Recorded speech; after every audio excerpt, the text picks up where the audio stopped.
मेरा नाम रोशनी है। मेरी शादी हुए 5 साल हो गए और मेरे पति का नाम रोहित है। मेरे देवर और एक ननद भी है। मैं करीब 4 साल से बच्चे के लिए कोशिश कर रही हूँ, लेकिन हमारी कोई औलाद नहीं हो रही है।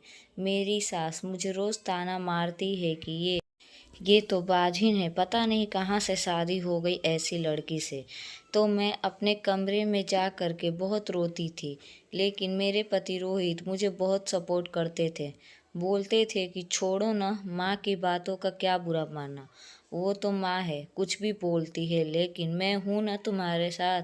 तुम रोया ना करो, भगवान जरूर हमारा गोद भरेगा। तुम ना करो। और रोहित मुझे बहुत प्यार करते थे। मेरे दोनों देवर भी बहुत अच्छे थे। उन लोग भी मुझे समझते थे कि भाभी आप चिंता मत कीजिए, सब ठीक हो जाएगा। एक दिन की बात है कि जब रोहित काम से घर वापस आया तो रोहित की अपने कमरे में रोहित को बुला करके बोली कि देख रोहित, कब तक ऐसा चलेगा, तू दूसरी शादी कर ले, नहीं तो रोशनी को तलाक दे दे। तो रोहित बोला, क्यों माँ, रोशनी में क्या बुराई है, वो अच्छी तो है, क्यों ऐसा कह रही हो। तो माँ बोली कि मैं कुछ नहीं जानती, बस जो बोलना था वो बोल दी।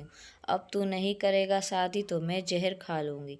ये बात सुनकर रोहित बोला, ठीक है माँ, लेकिन पहले रोशनी से बात करूँगा, फिर कुछ भी करूँगा। माँ बोली ठीक है। और फिर रोहित कमरे में गया तो रोशनी से सारी बातें बताई, लेकिन रोहित बोला कि देखो, तुम ये नहीं सोचना कि मैं शादी करना चाहता हूँ, मैं तुमसे बहुत खुश हूँ। तो रोशनी बोली कि मैं आप पे पूरा भरोसा करती हूँ, लेकिन आप शादी कर लीजिए। कब तक मेरे इंतज़ार करेंगे कि बच्चा होगा कि नहीं, इसलिए जो माँ बोल रही हैं आप वो कर लीजिए, इसलिए शादी के लिए हाँ बोल दीजिए।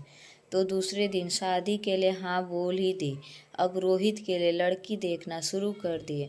अंदर ही अंदर रोशनी बहुत रोती थी, लेकिन ये बात किसी को कह नहीं पाती थी, इसलिए वो चुपचाप रहती थी। एक दिन एक लड़की पसंद आई।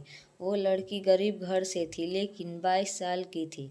लड़की को पसंद किया और उसकी माँ बोली, हमें दहेज नहीं चाहिए, बस लड़की एक कपड़े में चाहिए। लेकिन रोहित की माँ लड़की वाले को नहीं बताई कि रोहित शादीशुदा है। और कुछ दिनों बाद शादी तय हो गया। जब शादी करके वो लड़की घर पर आई तो उस दिन रोहित खुश नहीं था। वो तो जबरदस्ती शादी किया था बच्चे की वजह से। अब रोशनी को दूसरे कमरे में रहने के लिए उसकी सास बोल दी और रोहित को जबरदस्ती अपनी दूसरी बीवी के पास भेज दी। तो रोहित कमरे में गया और जा करके चुपचाप बैठ गया। तब उसकी दूसरी बीवी दूध ले करके आई और बोली कि लीजिए, दूध पी लीजिए। तब रोहित बोला कि बैठो यहाँ पे, और उसको बैठा करके बोला कि देखो, हमारी शादी मजबूरी में हुई है। मैं पहले से शादीशुदा हूँ। जो दूसरे कमरे में एक औरत है उसका नाम रोशनी है, वो मेरी पत्नी है। हमारी औलाद न होने की वजह से माँ ने ज़बरदस्ती शादी करा दी। तो मैं ये चाहता हूँ कि तुम रोशनी के साथ अच्छा व्यवहार से रहना, उससे कभी भी लड़ाई नहीं करना। इस घर और मुझ पे पहला हक उसी का है, बाद में कोई भी है, तुम ये बात याद रखना। उसकी दूसरी बीवी बोली ठीक है। फिर दोनों पति पत्नी सो गए, लेकिन रोशनी दूसरे कमरे में घुट घुट कर रो रही थी। लेकिन बेचारी करे भी तो क्या करे। जब दूसरे दिन सुबह हुआ तो रोशनी जग करके सबके लिए नाश्ता बनाई और सबको खिलाई। तो रोशनी की सास बोल रही है, जा करके रोहित और उसकी पत्नी जिसका नाम अंजलि था उसको भी नाश्ता दे दो। फिर मैं उन लोगों के कमरे में गई और उनका दरवाज़ा नॉक की तो कोई जवाब नहीं आया। 5 मिनट वहीं पे खड़ी रही, फिर 2 या 3 बार दरवाज़ा नॉक की तो अंजलि दरवाज़ा खोली कि अरे दीदी, आप आइए ना अंदर। अंजलि ऐसे बात कर रही थी रोशनी से जैसे कि सौतन ना हो, बहन हो आपस में। वैसे जब अंदर गई तो रोहित सोया हुआ था। रोहित के शरीर में शर्ट भी नहीं था। ये देख रोशनी को मन ही मन लग रहा था कि इन लोगों के बीच संबंध भी हो गया है। उनको बहुत बुरा लगा कि एक ही दिन में रोहित उसे कैसे भूल गया। वो मुझसे प्यार करता था, मेरे बिना रह तक नहीं पाता था और वो मुझे आसानी से भूल गया और एक दिन की आई हुई लड़की के साथ संबंध भी बना लिया। ये सोचती रही, तभी अंजलि बोली कि क्या हुआ दीदी, बात है? तो रोशनी बोली कि मैं नाश्ता के लिए कहने आई हूँ, नाश्ता तैयार है, आकर के आप दोनों नाश्ता कर लीजिए।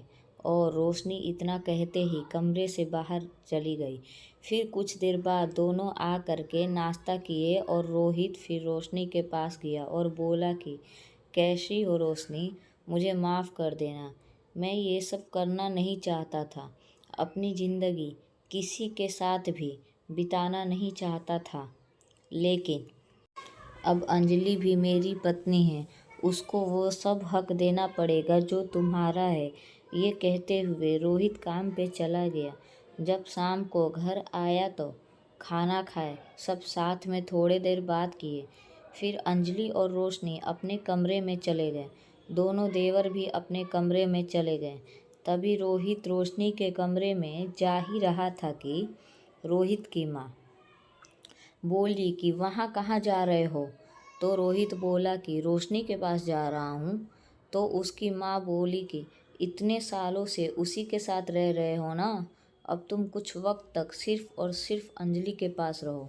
तो रोहित बोला, नहीं माँ, मेरी दो पत्नी है तो दोनों का बराबर का दर्जा मिलना चाहिए ना, रोशनी मेरा इंतज़ार कर रही होगी।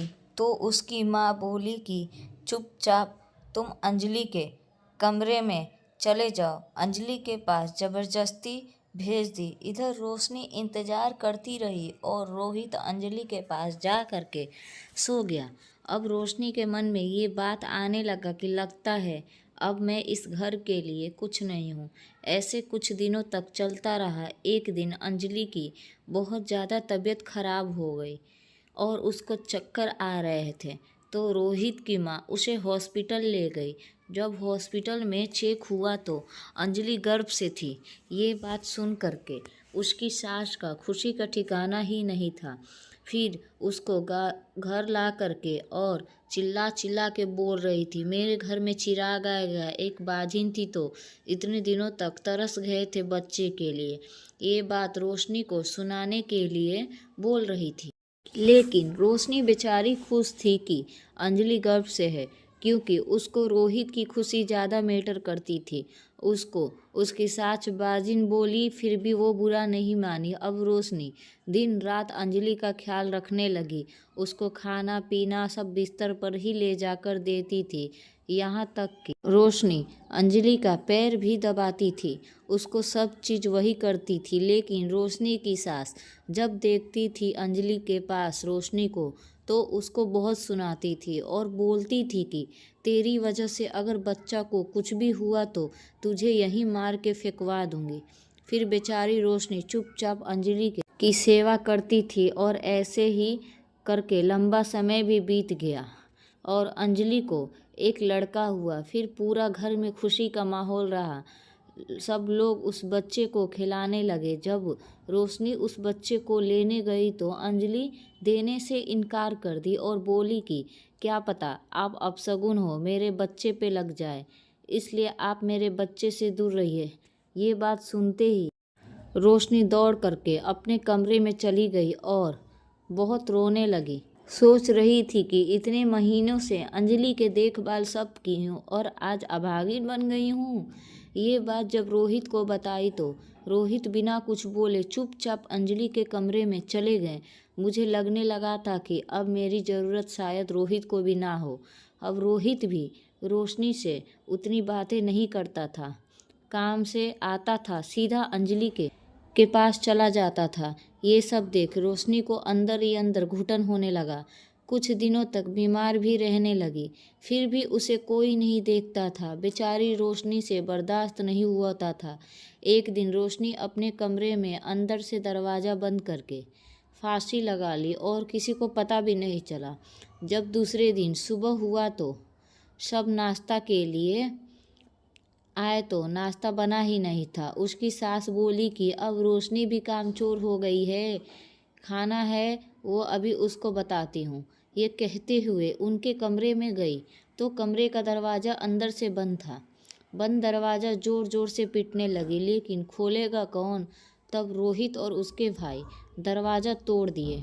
अंदर जा करके देखे तो रोशनी पंखे से लटकी हुई है। इतना देखते ही सब चौंक गए और रोहित रोने लगा। रोते रोते ये कह रहा था कि मेरी गलती है कि मैं तुम पे ध्यान नहीं दिया। उसकी माँ से भी बोला कि मिल गया सुकून आपको, चली गई मेरी रोशनी, मुझसे दूर कर दिया आप लोगों ने एक बच्चे की वजह से। मैं भी उसे अनदेखा कर दिया।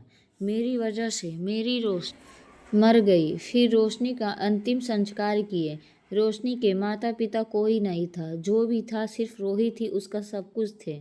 इसलिए रोहित ही उसका दाह संस्कार किए। और औरत का घर ज़्यादातर ससुराल वाले ही करते हैं। क्या हुआ अगर रोशनी माँ नहीं बन सकती थी? एक अनाथ आश्रम से बच्चा ले कर के भी पाल सकती थी न, लेकिन उसकी। मैं ये नहीं कहती कि रोशनी ने जो किया सही किया, लेकिन ये ज़रूर कहूँगी कि कभी किसी की ज़िंदगी से खिलवाड़ ना करें, वो भी किसी की लड़की होती है। बहुत सारी महिलाएं हैं जो बच्चे न होने की वजह से उनका कोई इज्जत नहीं करता है। ये गलत है। ये महिलाओं के हाथ में नहीं है। तो औरतों का सम्मान करें और अपनी पत्नी का ख्याल रखा कीजिए। कभी कभी कुछ बात अंदर ही अंदर आदमी को मार देता है, जैसे रोशनी के साथ हुआ। उसका अच्छा खासा घर बर्बाद हो गया। Thank you. सब्सक्राइब।